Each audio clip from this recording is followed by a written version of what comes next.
Here we are with the Right Honourable Joe Clark this morning on Breakfast Television. Thank you for being here. I'm happy to be here. Thank you. This book, I was just saying, I have so much to ask you about on behalf of our viewers. Joe Clark's new book, How We Lead Canada in a Century of Change. I'm challenged where to start, and clearly the chapter that struck me and accord with me as a Canadian the most is when you talk about international policy and the scant public debate that goes on with regard to that.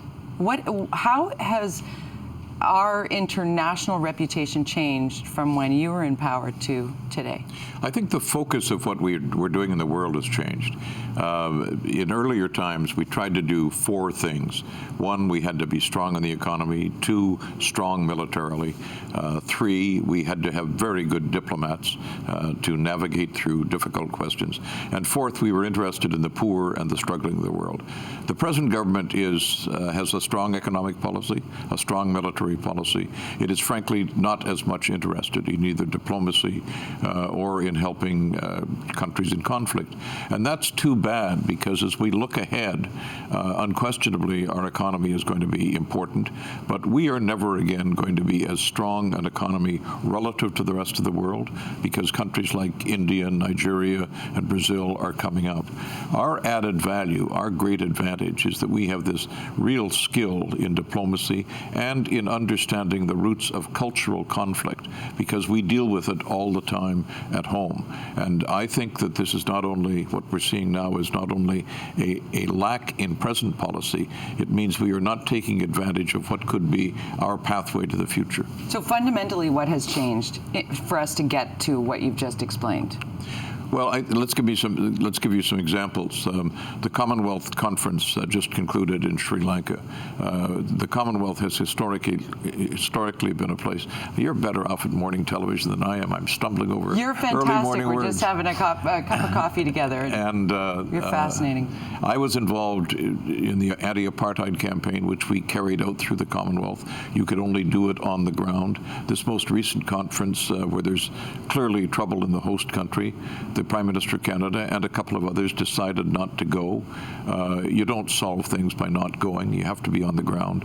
The Prime Minister of the United Kingdom was there and made a real difference. Again, the most important news, perhaps, if it turns out to be real in the last 15 years, has been that there seems to be some breakthrough in talks with Iran about nuclear power. About a year ago, Canada shut our embassy in Iran. That puts us out of that discussion. And to be clear, we're not a superpower. We weren't going to be a huge member of that discussion. But because Canadians are trusted, there are people in Iran who would say things to us that would be important in the negotiation they wouldn't say to others. And now they're not saying them to us because we've shut down our embassy. It's this pattern of drawing back from places where Canada has historically been very strong and replacing it with an interest, which I understand, on economic matters and an emphasis upon the military. The answer is we need strength in all four of those areas. Now let's talk about how the internet has changed the way government works. There used to be a time when the doors closed, you would have to wait for the politicians to step out and make a statement and move on. It seems like we know the minutia now to a certain degree, or is it spin? Oh, it's not spin. I mean, look at two recent events: the emails that were released in the current Senate issue. Nobody worried about emails in the past. Right. They are a new phenomenon. But the other thing that is even more important is that the world used to be an organization of nation states. They were the ones who counted. Now there are a lot of organizations that are not nation states that have real influence. I argue often that Greenpeace has had more influence on public policy than most countries do. And certainly the Gates Foundation is more innovative than most nations are. So you have this wide world, new players. You also have a change in power status. We're not going to have a superpower again. China will be strong, it won't be a superpower. The United States will stay strong, it won't be a superpower. So there are going to be more players, and there's going to be more need for countries that are good at drawing different people together. And that's been Canada's skill. So, you know, it was a Vancouver Vancouver diplomat at the end of the Second World War, who was the first person in the world to chair the working group that led to a World Trade Organization. We didn't have that before. A new world developed. There were Canadians who were trusted by everybody. We could play a key role. We're now in another new world created by the end of the Cold War, created by the internet. We've got these wonderful talents as conciliators, as trusted people, as people who can make differences work together. It can be a very exciting time, but as I say, we are backing away from the areas where we should be building our strength. And we want to take our viewers back. Showed you a little bit of this in the commercial break. Al, if we can roll the debate that happened back in 1979, back when debates weren't scripted. Things got a little charged up with you. Talk us through this. Do you want me to talk you through this? You can talk through it, yes. Well, one of the things that's interesting, the person who's not shown in this was the moderator of the debate, and he's now the Governor General of Canada. That's where I first met David Johnson. Wow. Yeah, but this was a fairly... and Mr. Trudeau at the time, when I was 39, was a pretty formidable adversary. Mm-hmm. And you looked so confident in your... You're so young. I took him on, yeah. And you took him on. Yes, yeah. And how do you go into a debate like that? Well, you have to be well prepared. You have to anticipate what others will ask, but you have to be clear on what you want to say. And today's politicians are handed a list of questions that they will be asked. You're doing it on the go in those days. Then. We are going to be right back with the Right Honourable Joe Clark to talk more about how we lead Canada in a century of change. We're also going to talk about what's currently happening in politics, the Senate scandal, and yes, Rob Ford. After the break, you're watching BT on City. I noticed this little red thread here on the book. If you can see the cover of the book, you see that thread? Yep. Are we holding on by a thread politically? What's going on in the Senate? Well, I'll come to the Senate. The reason for that is that international policy discussion in Canada has always, I think, been leader-led. And in this age, we're not likely to get much leadership for the next 18, 20 months from Parliament.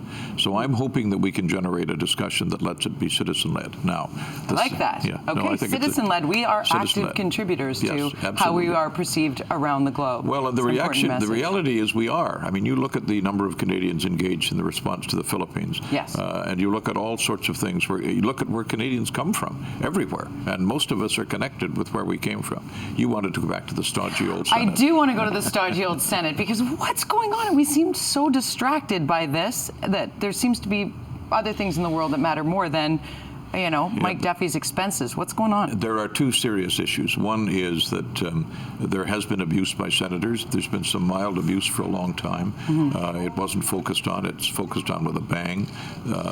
Some of those guys behaved very badly. I think the punishment was far too strong. I think that's far too early, because in effect they were convicted before all the evidence was in. And that could mean, that precedent could mean that a future Prime Minister could use that capacity to make the Senate even less independent than it is. Right. So that's one issue. There needs to be serious discussion of what we want the Senate to be. I won't go into it now. I believe the Senate is a very valuable institution which we should keep. The other thing that's happened is that the Prime Minister's handled this very badly and in an uncharacteristic way for him, because part of his strength has been that he has always been in control, and he's clearly not in control and not seen to be in control as much as he was. I don't know why that is. He'd have been better off long ago to let all the facts get out. Every day looks bad for him, and he's got to deal with this, because for someone whose signature is control, if it begins to break once, that could have long-term implications for his ability to lead a difficult party in very difficult times. So they're not as important as my book, obviously. Your book is far more important, sir. Hold it straight, right side up now. Hold it right there. That's right. It's better that way. It's like having the flag upside down. What did I just do?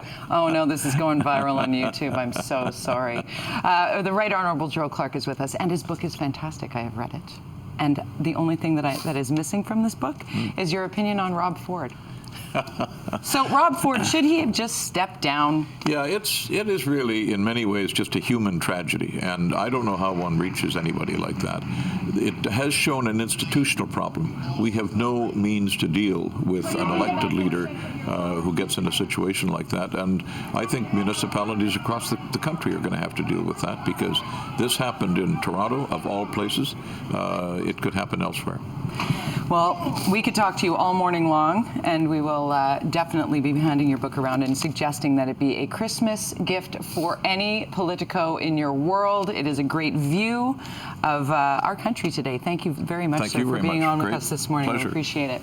It is just coming, Capilano University tonight, 7:30? Yes, that's right. Yep. Speaking there, more from the Right Honourable Joe Clark. You can see him this evening at Capilano University.